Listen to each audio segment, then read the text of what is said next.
பாரம்பரிய ரவை கச்சாயம்.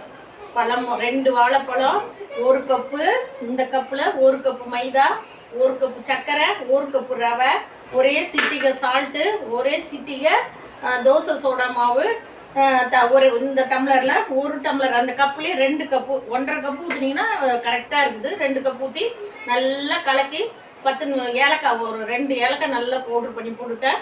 நல்லா கலக்கி ஒரு 10 நிமிஷம் தட்டு போட்டு மூடி வச்சுட்டு நல்லா எண்ணெய் காஞ்ச உடனே இந்த மாதிரி மூடியில் சூடாக இருக்குது, இந்த மாதிரி மூடியில் அப்படியே எண்ணெய்க்குள்ளே விட்டு இந்த மூடி நல்லா எண்ணெயில் காஞ்ச பின்னாடி இதில் விட்டு கொஞ்ச நேரத்துலேயே புசு புசுன்னு மேலே வரும். அப்படி அப்படியே திருப்பினீங்கன்னா இந்த மாதிரி அப்படியே செண்டாக வரும்.